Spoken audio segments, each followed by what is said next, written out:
¿Qué tal? Espero todos se encuentren muy bien y vayan bien por allá. En esta ocasión continuamos entonces con la guía oficial del Politécnico para el año 2020 en su sección de Química para el área 2, Ciencias Médico-Biológicas. Entonces vamos con la primera pregunta que textualmente nos dice: ¿cuál de las 4 unidades de concentración más comunes pertenecen a las siguientes unidades?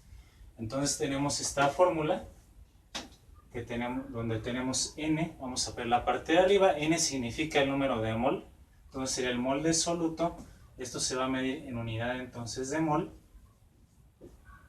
sobre L, que es litro de disolución o de la mezcla homogénea. Mol entre litro corresponde a esta M, que significa molaridad o concentración molar, de tal forma que entonces tenemos el inciso A como la respuesta correcta. Así pues es aprendernos de memoria las concentraciones molar, normal, molal y porcentual. Pregunta 2. Nos pide una relación de columnas donde tenemos propiedades de diferentes compuestos debido a sus enlaces químicos, y en las otras columnas A, B, C y D los tipos de enlaces químicos como están viendo en su guía. Covalente no polar. Bueno, vamos a ver aquí primero la característica y vemos qué enlace le corresponde. Se disuelve fácil en agua. Cuando una sustancia se disuelve fácilmente en agua, estamos hablando de que es una sustancia que puede, tiene cargas eléctricas, presenta cargas eléctricas y por lo tanto puede ser atraído por las cargas del agua, ya que el agua, como ustedes recuerdan, tiene dos polos, ¿verdad? Negativo en el oxígeno y positivo en los hidrógenos. Entonces, de esta manera el agua, pues, como disuelve sustancias por sus cargas eléctricas. Aquí estamos hablando de un enlace que es iónico. Entonces, como los compuestos iónicos forman iones en disolución acuosa, en este caso la letra D corresponde a eso, ¿no? Ejemplo cotidiano, la sal de mesa. La sal de mesa es una sustancia iónica, tiene enlaces iónicos y se disuelve fácilmente en agua. Es un buen ejemplo, las sales. Luego tienen puntos de fusión bajos. Estaríamos hablando de los enlaces covalentes, ¿sí? Básicamente aquí. Los covalentes, sobre todo el covalente no polar, sí, que es la letra A. Pero ¿por qué el covalente no polar específicamente? Resulta que los enlaces covalentes no polares pues se dan entre no metales que son iguales, como por ejemplo el O2, el oxígeno diatómico, el nitrógeno diatómico, cualquier molécula diatómica, triatómica o poliatómica. Las fuerzas de atracción entre estas moléculas son muy bajas, son muy pequeñas y por tanto eso se ve reflejado en sus puntos de fusión y de ebullición también. Puntos de fusión o ebullición bajos corresponde sobre todo a los covalentes no polares. La baja conductividad se presentaría con el siguiente enlace covalente, el enlace covalente polar, que es la letra B. Entonces, covalente polar tienen baja o pobre conductividad eléctrica debido a que son no metales, y los no metales pues tienen esa propiedad, al contrario de los metales, de no conducir la corriente eléctrica. Entonces nos vamos por esa parte. Y por último, poseen brillo, pues efectivamente sería la letra C, que es el enlace metálico. Poseen brillo como los metales. Cuando nosotros seleccionamos correctamente estas columnas, llegamos a que es el inciso D. Y ya tenemos resuelto, debido a las características de compuestos por enlaces, esta pregunta. Vamos con la 3. Los átomos en un compuesto o molécula se encuentran unidos por fuerzas que son denominadas como, ¿qué tipo de fuerzas? Bueno, es el inciso C, los enlaces químicos, precisamente. Los enlaces químicos van a unir a los átomos dentro de una molécula, o incluso de molécula a molécula. Cuando hablamos de enlaces que unen átomos dentro de una molécula, se les llama enlaces intramoleculares, donde el prefijo intra es dentro. Y cuando tenemos enlaces que unen una molécula con otra molécula externamente, se les llama enlaces intermoleculares, donde el prefijo inter es fuera de la molécula. Entonces, sea cuáles sean estos enlaces, son los que permiten la formación tanto de compuestos como de moléculas en sí. Vamos con la pregunta número 4. Bueno, aquí es el inciso C, ¿no? Enlaces químicos. La 4 nos dice: los protones se encuentran ¿en qué región? Sabemos que los protones dentro de un átomo se encuentran dentro del núcleo. ¿Y qué carga eléctrica poseen?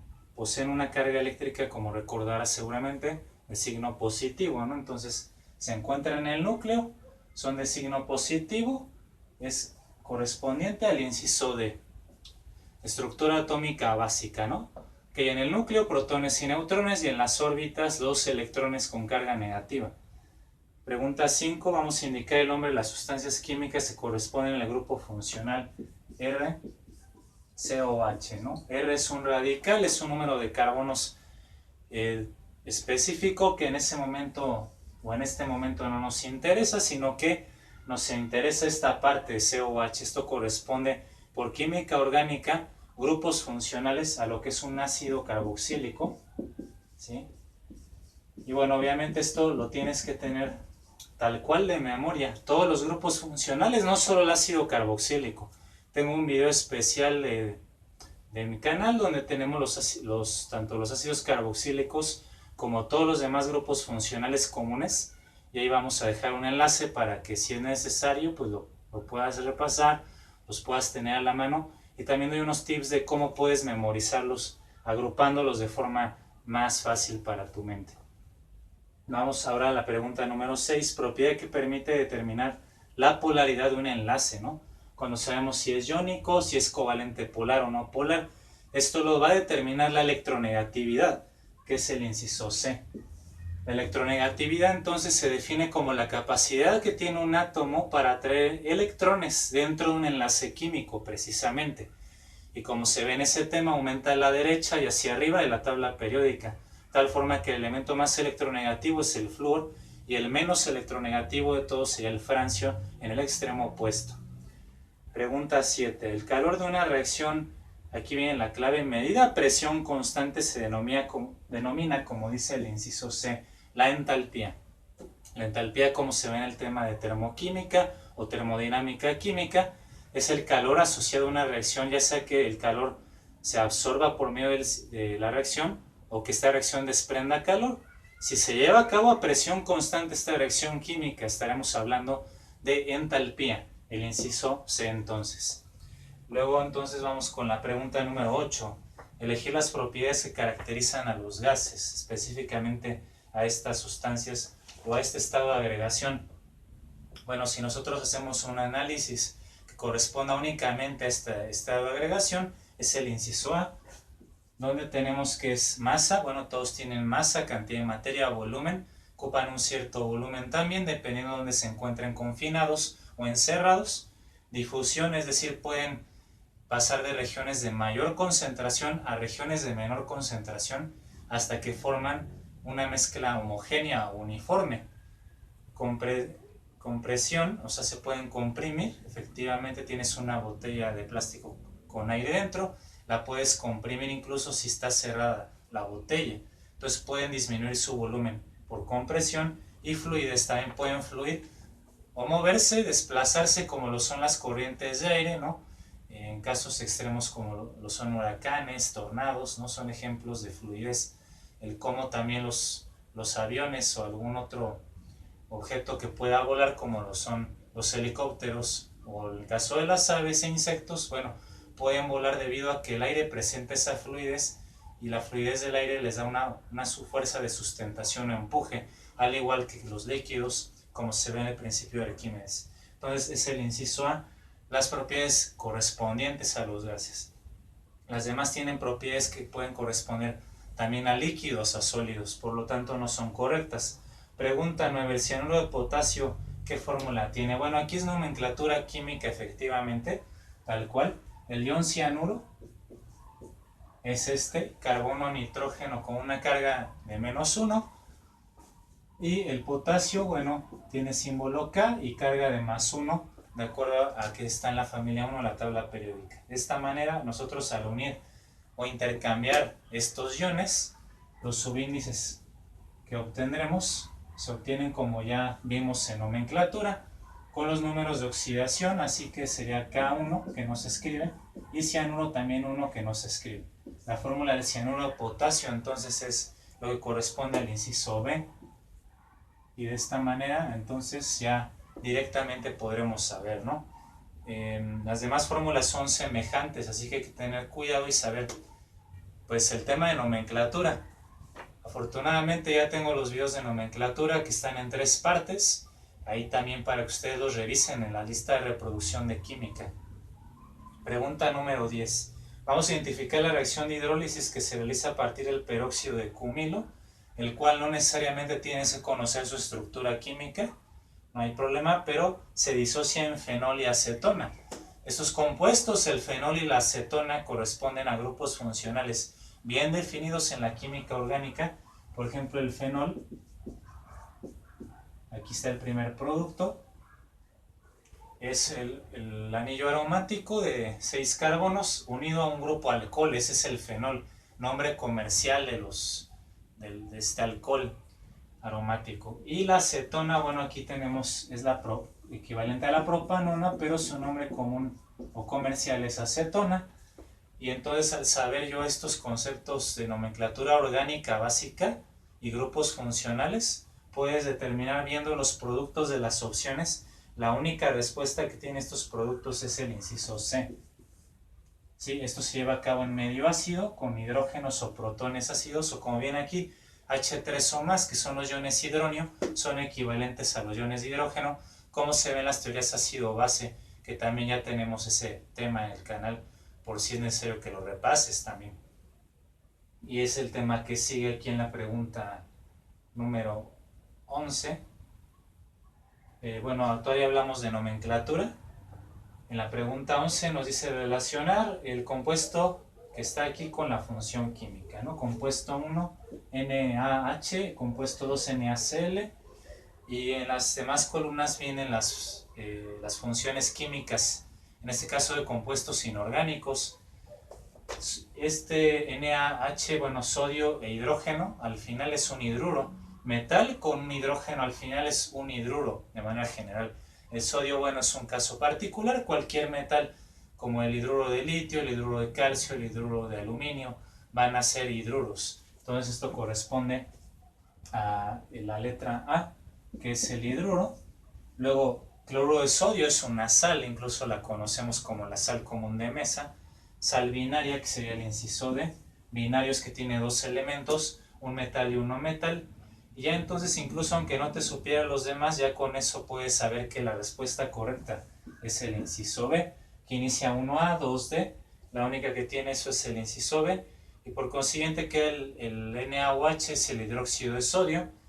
Y tenemos una sal, un oxiácido, perdón, al final, que es el bisulfato de sodio. Y con eso pues ya estaría por demás, porque con que identifiques estas ya, por cuestiones de tiempo, vamos a la siguiente pregunta. Pero nuevamente entra el tema de nomenclatura importantísimo. Recuerda que Politécnico maneja en su temario oficial de química, tronco común, todas las áreas tenemos que ver, nomenclatura inorgánica y orgánica, ambas nomenclaturas, que ya las tengo en el canal, afortunadamente. Vamos ahora a la pregunta 12, entonces vamos a identificar qué expresión o qué ecuación permite calcular la constante universal de los gases ideales. Bueno, pues esto corresponde ni más ni menos que al inciso D. P por V es igual a nRT, donde la letra R es la constante universal de los gases, que se trabajará en los cálculos posteriormente. Pero de inicio vas a tener que reconocer esa ecuación como la ecuación de los gases ideales. P es presión, V es volumen, N es número de mol, que también lo vimos en molaridad, R es la constante universal de los gases y la T es la temperatura. Temperatura en escala absoluta, o sea en escala Kelvin. Vela memorizando, tenla ahí presente porque se pueden hacer cálculos con ella en problemas más adelante. Luego la pregunta número 12, la pregunta número 13, perdón, nos pide un problema. ¿Cuál es la molaridad de 58.5 gramos de cloro de sodio disueltos en un volumen de 2 litros de solvente o de solución. Aquí más bien tendría que ser de solución, porque queremos obtener la molaridad, y la molaridad se define como mol de soluto entre litros de disolución, no de solvente. Entonces aquí yo aclaro que hay un pequeño error en la guía. Debe decir solución o disolución, no disolvente o solvente, porque el solvente es el componente de mayor cantidad y la solución o disolución es la mezcla ya tanto de soluto más solvente. Eso es lo que pide la definición de molaridad, como viene escrito en la pregunta número 1. Así que vamos a obtener el cálculo primeramente el número de mol del cloruro de sodio, ¿sí? Lo necesitas porque la molaridad es mol de soluto, aquí la sal es el soluto, y el número de mol a su vez se calcula como la masa dividido entre la masa molar o peso molecular. La masa son 58.5 gramos dividido entre la masa molar, que si tú obtienes esto se suma sodio pesa 23 en la tabla periódica, peso atómico del cloro 35.5, al sumarlos resulta que también es 58.5 gramos por mol, es la unidad de la masa molar, se cancelan los gramos y esto es una mol. Entonces una mol de sal es lo que tenemos como cantidades de sustancia del soluto. Para obtener la molaridad hay que dividir el número de mol del soluto entre los litros, que son 2, de la disolución. Así que entonces la molaridad es igual a una mol dividido entre el volumen de litros, ya está expresado en litros, 2 litros, 1 entre 2, un medio, 0.5 mol sobre el litro, o molar, como también se le puede llamar. En este caso, bueno, corresponde entonces al inciso A, 0.5 mol sobre el litro. Esa es la concentración molar o molaridad de esta mezcla o disolución acuosa. Por lo tanto, vamos a la 14, seleccionar el compuesto que no presente propiedades de anfótero. ¿Qué es un anfótero? Bueno, un anfótero es una sustancia que puede actuar tanto como ácido o como base. Es tanto un ácido o una base, dependiendo frente a quién se ponga.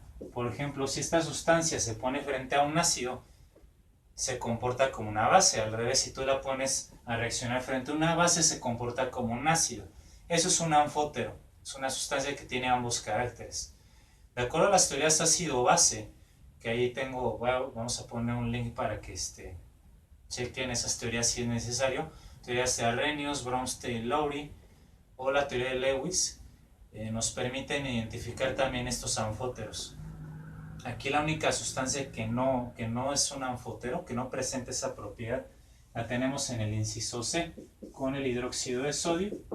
Básicamente el tip aquí para saber que no sea un anfótero es que sea estas sustancias que no se comportan como anfóteros van a ser o ácidos fuertes o bases fuertes. Si es un ácido fuerte no puede ser anfótero, y el hidróxido de sodio es una base fuerte, como se ve en ese tema de ácidos y bases. Les explico cómo identificar fácilmente cuáles son las bases fuertes y les doy la lista de ácidos fuertes que hay que memorizar. Entonces ácidos y bases fuertes no pueden actuar como sustancias anfóteras, ¿sale? Así que por eso nos vamos por el inciso C. Las otras tres, por lo tanto, NH3, que es amoníaco, el agua en el inciso B o la acetona en el inciso C, sí podrían actuar en un momento dado como ácidos o como bases, dependiendo frente a quién se ponga. Así que ahí está la referencia. Vamos a pasar a la pregunta número 15. Vamos a asociar el compuesto con su nombre de acuerdo al estado de oxidación del fósforo, ¿no? Bueno, aquí para que no tengamos tanto problema con los números de oxidación, para empezar en nomenclatura, estos dos compuestos se ven ampliamente. Abajo el H3PO4, su nombre es ácido fosfórico. Y el HPO3, que tiene un oxígeno menos, su análogo es el ácido fosforoso.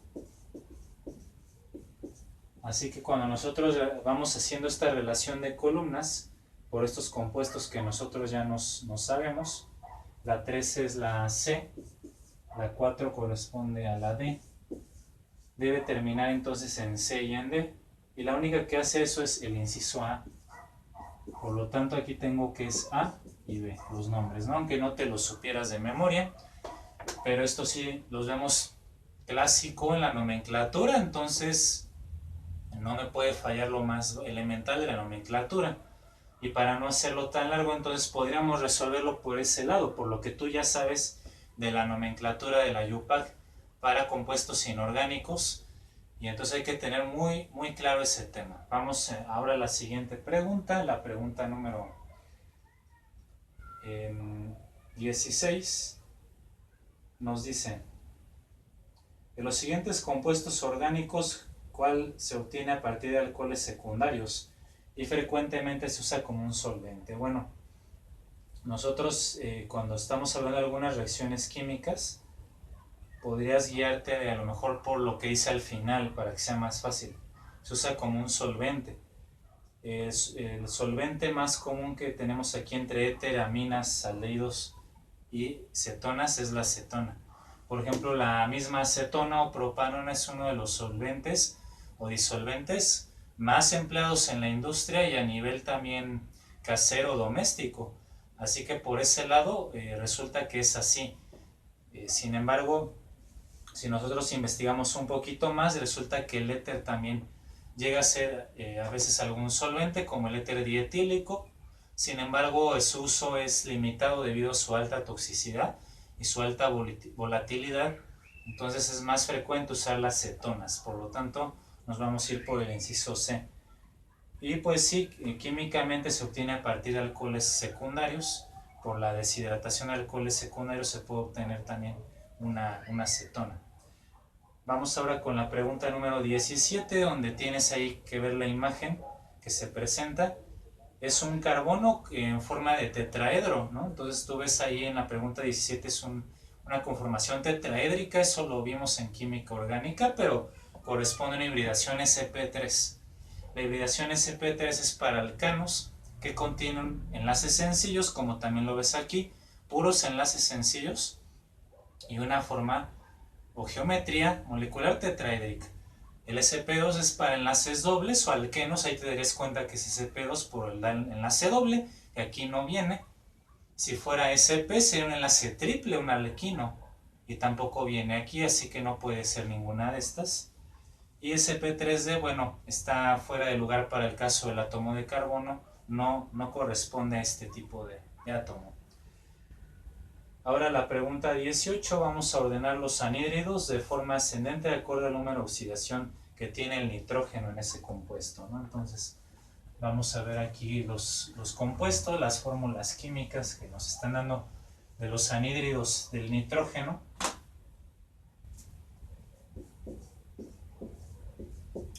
¿Sí? Y para hacerlo más fácil, recuerda que el oxígeno tiene número de oxidación de -2, ¿no? Por regla de números de oxidación, el oxígeno será -2, excepto en los peróxidos, que no es este caso.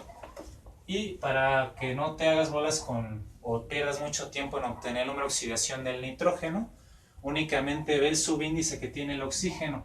Este subíndice proviene del número de oxidación del nitrógeno. Así que este es +5, este es +2, +3 y +4, ¿no? Únicamente al ordenar de forma ascendente nos pide la pregunta número 18, pues vas a encontrar que la relación correcta en ese orden ascendente es el inciso B, el compuesto 2, el 3, el 1 y el 4, ¿no? De menor a mayor número de oxidación. Así que de esa manera lo puedes hacer más fácil y más rápido. Vamos con la pregunta 19, se les conoce como hidrocarburos saturados porque contienen el número máximo de átomos de hidrógeno que pueden unirse con la cantidad de átomos de carbono que estén presentes en ese compuesto. Bueno, química orgánica básica. Clasificación de hidrocarburos saturados son los alcanos, que es el inciso B.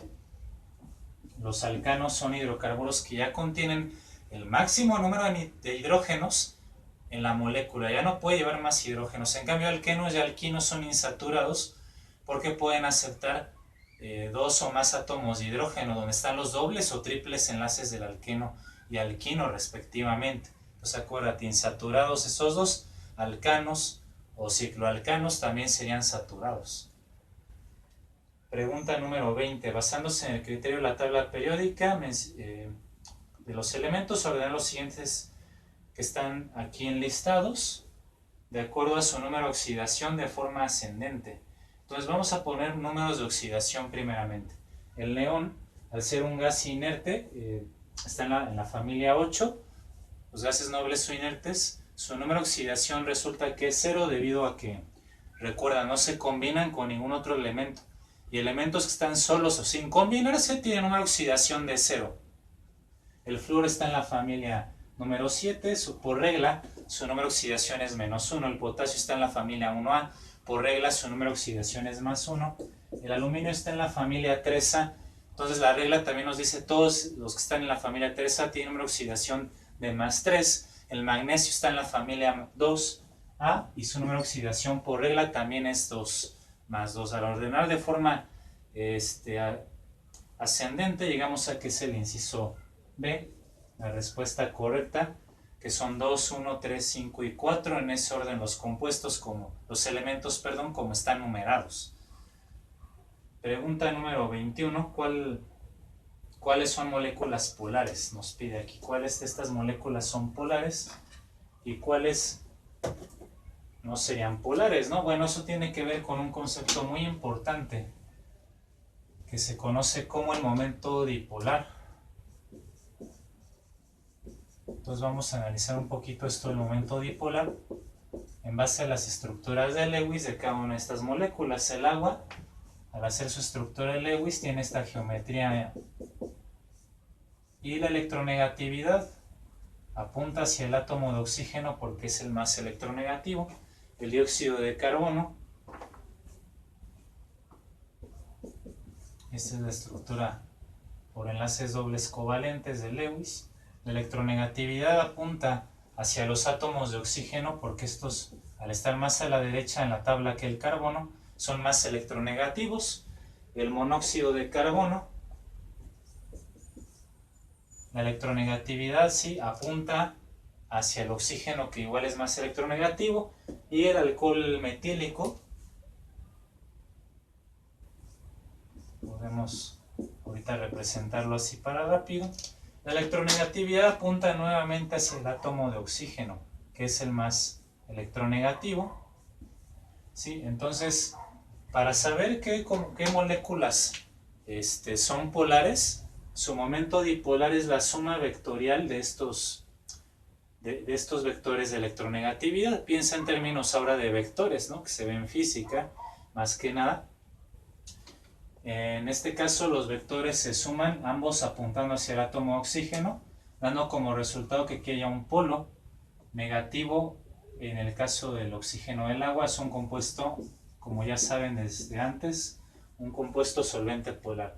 El dióxido de carbono es interesante porque estos dos vectores, uno apunta hacia la derecha y otro hacia la izquierda, ¿sí? Pero son vectores de la misma magnitud porque tenemos átomos de oxígeno en ambos lados del carbono y sentido opuesto, así que dos vectores de la misma magnitud y sentido opuesto, ¿qué pasa algebraicamente?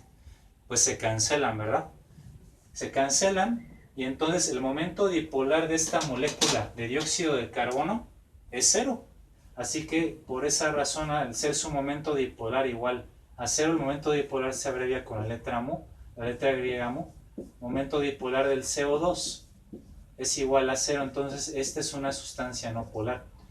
Aquí el único vector no se cancela, entonces sí presenta un momento dipolar que no es nulo o no es 0, es polar.